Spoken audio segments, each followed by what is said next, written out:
మన హిందూ ఆచారాలలో సూర్యుడికి నీరు సమర్పించడం వెనుక ఉన్న ముఖ్యమైన కారణాలు, అలాగే మన బాడీకి అవి ఎలా రిలేట్ అవుతాయో ఇప్పుడు ఈ వీడియోలో తెలుసుకుందాం. ఆధ్యాత్మిక ప్రాముఖ్యత ప్రకారం సూర్యుడు జీవానికి మూలం. వెలుగును, శక్తిని, ఉష్ణాన్ని ప్రసాదించే దేవుడిగా సూర్యుడిని భావిస్తారు. ఆయనకు నీరు సమర్పించడం ద్వారా మన కృతజ్ఞతను ఆయనకు తెలియజేయొచ్చు. ఇది సూర్యుడికి చేసే ఒక రకమైన ప్రార్థన.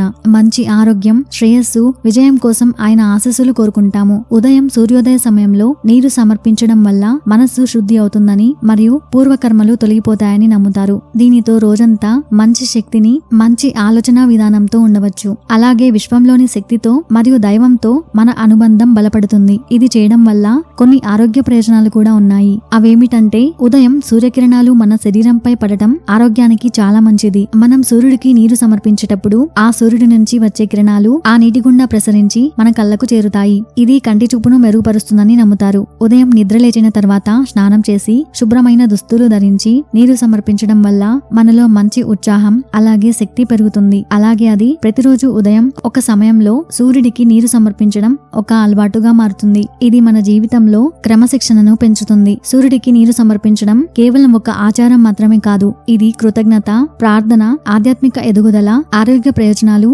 మరియు ప్రకృతితో అనుబంధం కలిగి ఉన్న ఒక ముఖ్యమైన చర్య. అందుకే తెలుగు సంస్కృతిలో సూర్యుడికి నీరు సమర్పించడానికి ఎంతో ప్రాముఖ్యత ఉంది. ముఖ్యంగా మన శరీరానికి రంగుల యొక్క గొప్ప అవసరం ఉంది. ఎందుకంటే ఇవి మన శరీర వ్యవస్థలోని వివిధ భాగాల ఆరోగ్యం కోసం చాలా ముఖ్యమైనవి. మానవ శరీరంలోని అనేక భాగాలు వేర్వేరు రంగులను కలిగి ఉన్నాయని మీకు తెలుసా? అలా గమనిస్తే మన నరాలు నీలం రంగులో ఉంటాయి, గుండె ఎరుపు రంగులో ఉంటుంది, మూత్రపిండాలు మరియు క్లోమం గోధుమ రంగులో ఉంటాయి, ఎముకలు తెలుపు రంగులో ఉంటాయి మరియు మెదడు, నరాలు ఇంద్రధనస్సు రంగులో ఉంటాయి. అలా మన శరీరంలో చాలా రంగులు ఉంటాయి. అలా మన శరీరంలో ఒక్కో భాగం ఒక్కో రంగులో ఉంటుంది. ఇక సూర్యకిరణాలు తెలుపు రంగులో ఉంటాయి, కానీ అవి ఒక మార్గం గుండా వెళ్ళినప్పుడు అవి వాటి ప్రాథమిక రంగులుగా విడిపోతాయి. మనం ఉదయాన్నే సూర్యుడికి సూచించిన విధంగా నీరు సమర్పించినప్పుడు భూమిపై పడే నీటి పొర సూర్యకిరణాలను అనేక రంగులుగా విడదీయడానికి ఒక మార్గంగా పనిచేస్తుంది మరియు మన శరీరంలోకి ప్రవేశించి మనకు చాలా ప్రయోజనాన్ని ఇస్తుంది. మీరు సూర్యుడికి నీరు సమర్పించాలనుకుంటే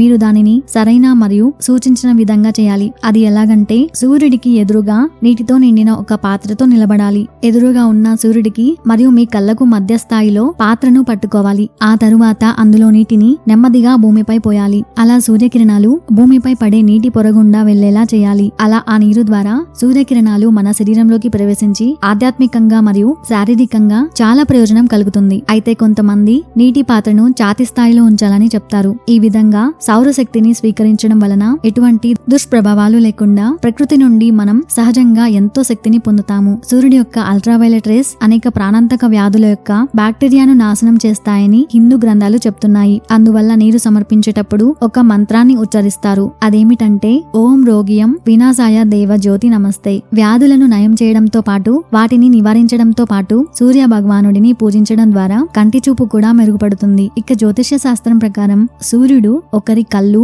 ఆత్మ మరియు తండ్రికి గుర్తు అని చెప్తారు. అందువల్ల సూర్యుడికి నీరు సమర్పించడం వలన గత జన్మల కర్మలు, తండ్రికి చేసిన దుష్కార్యాలు తొలగిపోతాయి, కంటి చూపు మెరుగుపడుతుంది మరియు ఆధ్యాత్మికంగా ఎంతో గొప్పవారు అవుతారు. అందుకే మన పూర్వీకులు ఈ ఆచారాన్ని పాటిస్తూ ఎంతో గొప్ప శక్తిని పొందుతున్నారు. ఇలాంటి మరికొన్ని కథలు, అలాగే ఇంట్రెస్టింగ్ విషయాల కోసం ఛానల్ ని ఇప్పుడే సబ్స్క్రైబ్ చేసుకోండి. అలాగే కంటెంట్ నచ్చితే ఒక లైక్ చేయండి. Thank you for watching.